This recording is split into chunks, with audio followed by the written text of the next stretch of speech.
ज्या उबाटाचे नेते मूक मोर्चाला जे काय मुका मोर्चा करून जे कार्टून काढून दाखवलं होतं त्यांना अधिकार पोचतो का त्या मराठ्यांबद्दल बोलण्याचा? म्हणून माझा तुम्हाला सवाल आहे की त्यांना विचारा की त्यांचं म्हणणं काय ते. लाज वाटली पाहिजे तुम्हाला, लाज वाटली पाहिजे. 40 वर्ष सत्तेत होतात त्यावेळेस तुम्हाला मराठा समाज आठवला नाही.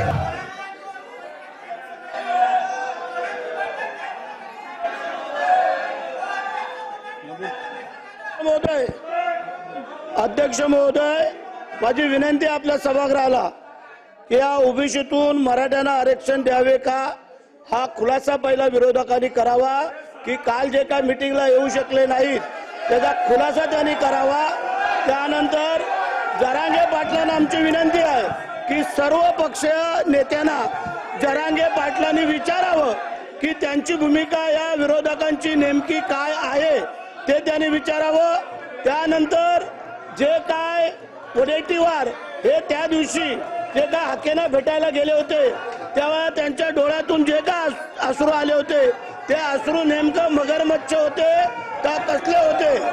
त्यानंतर जे मूक मोर्चे 57 मूक मोर्चे निघाले, या 57 मूक मोर्चाला उबाटाचे नेते जे काय त्यांनी सांगितलं की हे मूक मोर्चे नाहीत हे मुके मोर्चे आहेत असं कार्टून करून दाखवलं त्यांनी कार्टून.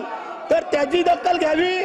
आणि अध्यक्ष महोदय, आमची विनंती आहे की शरद पवार साहेबांच्या हातामध्ये ज्या वेळेला काही गोष्टी होत्या त्यावेळेला त्यांनी का केलं नाहीत आणि म्हणून आमचा सवाल आहे की त्यांना हे ओबीसीतून आरक्षण द्यावं हे त्यांना मान्य आहे का हे त्यांनी विचारणा करावी.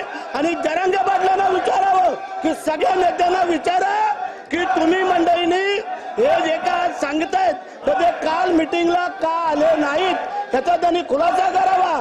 जे आता बोंबलतायत ओरडतायत त्यांनी त्याचा खुलासा करावा की ते काल मीटिंगला का जाणून बुजून आले नाहीत. म्हणून आमचा सवाल आहे, त्यांना बोलण्याचा अधिकार नाही असं माझी तुम्हाला विनंती आहे. ज्या उबाटाचे नेते मूक मोर्चाला जे काय मुका मोर्चा करून जे कार्टून काढून दाखवलं होतं त्यांना अधिकार पोचतो का त्या मराठ्यांबद्दल बोलण्याचा? म्हणून माझा तुम्हाला सवाल आहे की त्यांना विचारा की त्यांचं म्हणणं काय ते. राम अध्यक्ष महोदय, एक मिनिट ऐकून घ्या. अध्यक्ष महोदय, या नारायणकडे एक मिनिट सदस्य बोलताय, थोडा ऐकून घ्या. सर्वांना बोलायची संधी द्या. कात्रण पूर्ण महाराष्ट्र आज पाहतोय अध्यक्ष महोदय. 2 मिनिटं काय दिलं या कात्रणात अध्यक्ष महोदय? या टीव्हीवरच्या बातमीमध्ये हे कात्रण मी मुद्दा मानला अध्यक्ष महोदय. अध्यक्ष महोदय, माननीय विरोधी पक्षनेते वडेट्टीवार म्हणतात की मराठा समाजासाठी विशेष अधिवेशन बोलवा. सन्माननीय सदस्य काँग्रेस नेते विरोधी पक्ष नेते वडेट्टीवार यांची आहे.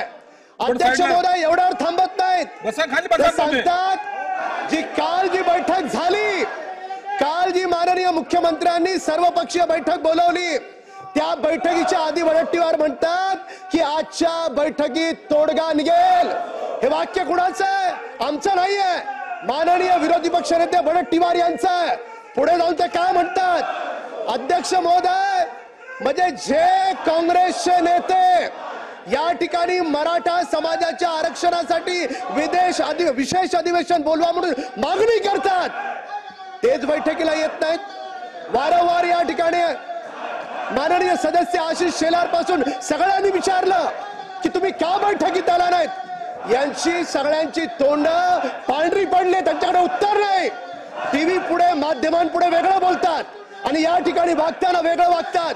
माननीय अध्यक्ष महोदय, माझी तुम्हाला विनंती आहे, अजूनही या काँग्रेस पक्षानं, या उबाटानं, या शरद पवार राष्ट्रवादी गटानं स्पष्ट करावं की मराठा समाजाला ओबीसी मधून आरक्षण देण्याबाबत त्यांचं मत काय आहे.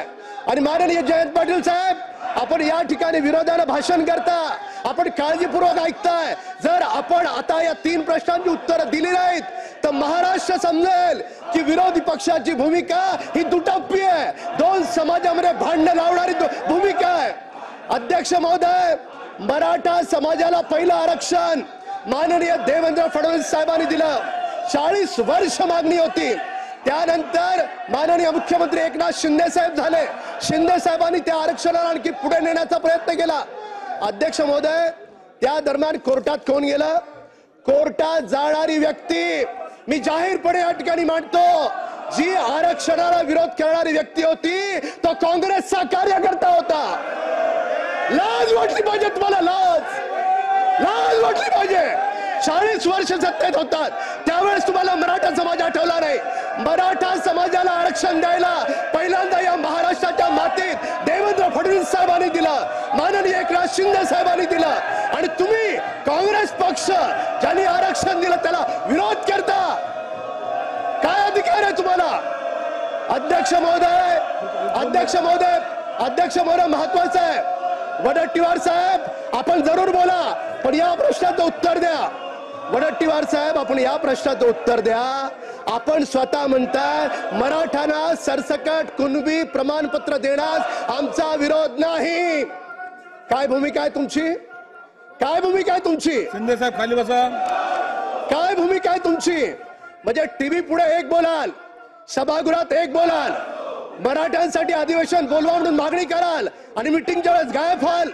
अध्यक्ष महोदय, याचा अर्थ स्पष्ट आहे. याचा अर्थ याला दोन समाजात भांडणं लावायचे आहेत. याचा अर्थ स्पष्ट आहे. दोन समाजामध्ये भांडणं लावून याला टीव्ही माध्यमांपुढे वेगळं बोलायचंय. आज पूर्ण महाराष्ट्र पाहतोय. मगासपासून इकडच्या 10 ते 12 सदस्यांनी वारंवार विचारलं, तुम्ही बैठकीत का आला नाहीत? आरक्षणाला विरोध करणारा कोर्टात तुमचा कोण कार्यकर्ता होता? त्याच्या पाठीमागे तुमचे कोण नेते होते? या सगळ्या गोष्टींचा उलगडा आज या महाराष्ट्राच्या पुढे या सभागृहात झाला पाहिजे.